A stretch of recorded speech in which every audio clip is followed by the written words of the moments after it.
प्रिय विद्यार्थियों, अब हम कक्षा 12 की पाठ्य पुस्तक में जो दूसरा अध्याय है उसका अध्ययन करेंगे। इसमें हम महाकवि सूरदास के बारे में, उनके जीवन परिचय के बारे में जानकारी प्राप्त करेंगे। महाकवि सूरदास का जो जन्म है वो विद्वानों ने अलग अलग माना है। कुछ लोग सन 1483 मानते हैं तो कुछ लोग 1478। महाकवि सूरदास का जन्म रुनुकता नामक ग्राम में सन 1483 ईस्वी में पंडित रामदास के घर हुआ था। पंडित रामदास सारस्वत ब्राह्मण थे और माताजी का नाम जमुना दास था। कुछ विद्वान सिही नामक स्थान को सूरदास का जन्म स्थल मानते हैं। सूरदास जी जन्म से अंधे थे या नहीं, इस संबंध में भी अनेक मत प्रचलित हैं, अर्थात इस संबंध में भी लोगों के विचार अलग अलग हैं। कुछ लोगों का कहना है बाल मनोवृत्ति एवं मानव स्वभाव का जैसा सूक्ष्म और सुंदर वर्णन सूरदास ने किया है वैसा कोई जन्मांध व्यक्ति कर ही नहीं सकता। इसलिए ऐसा प्रतीत होता है कि वे संभवतः बाद में अंधे हुए होंगे। कुछ लोगों का मानना है कि वे जन्मांध थे और एक बार चलते चलते अंधकूप में गिर गए। 6-7 दिन वहाँ रहते हैं तो उन्हें श्री कृष्ण ने दर्शन दिए और चक्षु दिए। जब वे श्री कृष्ण को अपनी उन आँखों से देख लेते हैं तो वे भगवान से प्रार्थना करते हैं कि उन्हें वो आँखें नहीं रखनी है, अर्थात वे अंधे ही रहना चाहते हैं, क्योंकि जिन आँखों से उन्होंने भगवान के दर्शन कर लिए हैं उन आँखों से वे संसार को नहीं देखना चाहते। तो माना जाता है कि भगवान ने उन्हें ज्ञान चक्षु दिए और उन्हीं से ही वे लिखते थे। तो इस संबंध में उनके अलग अलग विद्वानों के विचार हैं। सूरदास जी के गुरु वल्लभाचार्य थे। वे मथुरा के गऊ घाट पर श्रीनाथ जी के मंदिर में रहते थे। सूरदास जी का विवाह भी हुआ था। विरक्त होने से पहले वे अपने परिवार के साथ भी रहा करते थे।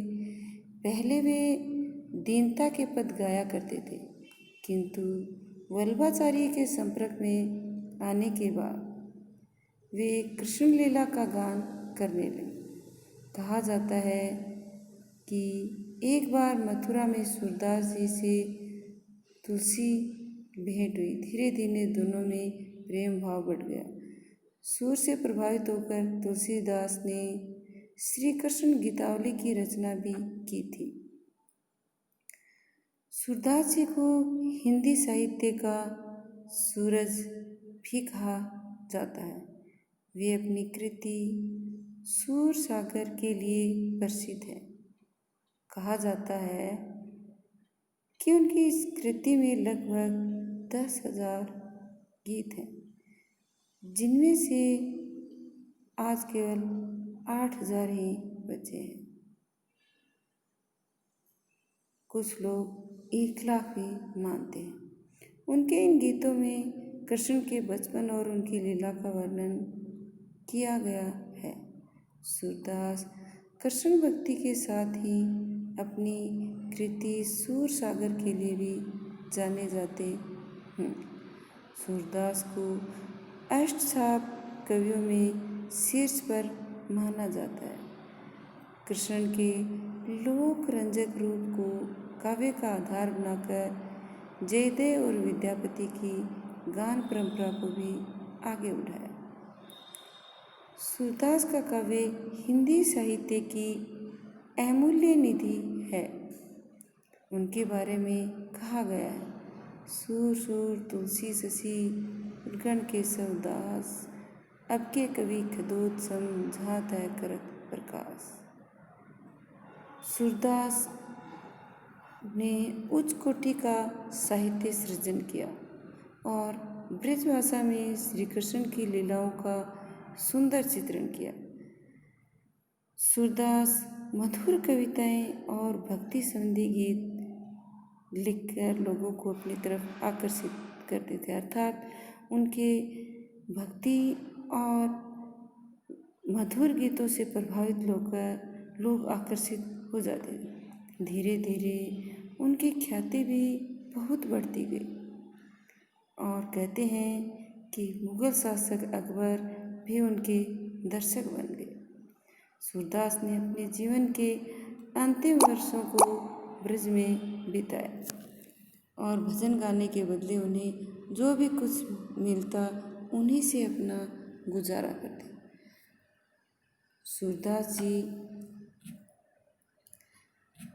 अपने गुरु के निर्देशन में ही गाना पसंद कर जीवन यापन में गाना पसंद करते थे। उन्होंने भक्ति, श्रृंगार, वात्सल्य के अनुपम गीतों की रचना की। सूरदास जी को वल्लभाचार्य के 8 शिष्यों में प्रमुख स्थान मिला, इसलिए अष्टशाप के शीर्ष कवि माने जाते हैं। सूरदास ने सख्य भाव के पदों की रचना की है। इनके सभी पद रागनियों पर आधारित हैं। सूरदास द्वारा रचित 5 ग्रंथ सूरसागर, सूरसारावली, साहित्य लहरी, नल दमयंती और ब्याहलो। इनमें से नल दमयंती और ब्याहलो की कोई भी प्राचीन प्रति नहीं मिली है, केवल सूरसागर को ही प्रामाणिक रचना मानते हैं, अर्थात सूरसागर है वही प्रमाण के आधार पर उपलब्ध है। बताया जाता है कि मदन मोहन एक सुंदर नवयुवक था तथा हर रोज सरोवर के किनारे जा बैठता तथा गीत लिखता रहता। एक दिन ऐसा कौतुक हुआ जिसने उसके मन को मोह लिया। वह कौतुक यह था कि सरोवर के किनारे एक सुंदर नवयुवती गुलाब की पत्तियों जैसा उसका तन था, पतली धोती बांधकर सरोवर पर कपड़े धो रही थी। उस समय मदन मोहन का ध्यान उनकी तरफ चला गया। जैसा कि आँखों का क्रम होता है, सुंदर वस्तुओं को देखना और सुंदरता की तरफ आकर्षित होना। सूरदास गीत गाने लगा। वह इतना विख्यात हो गया कि दिल्ली के बादशाह के पास भी उनकी शोभा जा पहुंची। अपने अहलकारों द्वारा बादशाह ने सूरदास को अपने दरबार में बुला लिया। उसके गीत सुनकर वह इतना खुश हुआ कि सूरदास को एक कस्बे का हाकिम भी बना दिया। पर ईर्ष्या करने वालों ने बादशाह के पास चुगली करके फिर उसे बुला लिया और जेल में नज़रबंद कर दिया। सूरदास जेल में रहता था। उसने जब जेल के दरोगा से पूछा कि तुम्हारा नाम क्या है, तो उसने कहा तिमर। यह सुनकर सूरदास बहुत हैरान हुआ। कवि का ख्याल था, ख्यालों में उड़ानों में सोचा, तिमर मेरी आंखें नहीं, मेरा जीवन तिमर। तिमर अर्थात अंधकार में। बंदी खाना भी तिमर, रक्षक भी तिमर।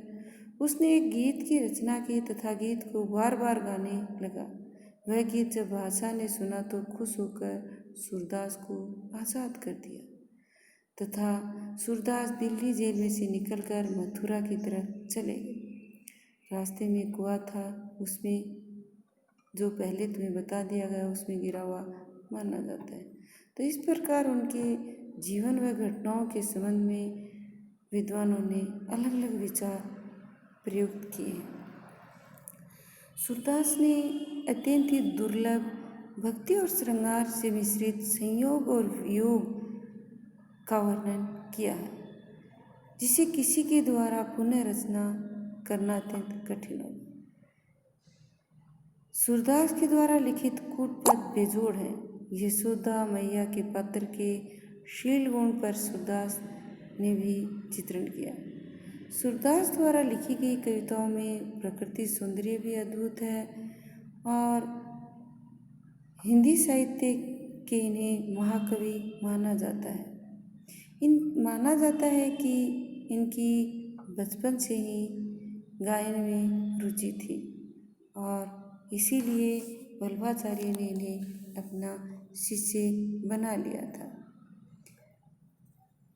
सूर सागर जो इनकी काव्य रचना है, जिसमें लगभग 1,00,000 पद माने जाते हैं, किंतु वर्तमान में इसके 5,000 पद हैं वही मिले हैं और 100 से भी अधिक प्रतिलिपियाँ भी प्राप्त हुई हैं। इन्होंने कृष्ण की बाल लीला का भी वर्णन किया है। सूरदास को चंद्रवरदाई का वंशज भी माना जाता है। इनकी जो शेष रचनाएं थी वो प्रामाणिक नहीं मानी जाती है। इन्होंने अपनी रचनाओं में रस, अलंकार, नायिका भेद आदि को भी स्थान दिया है।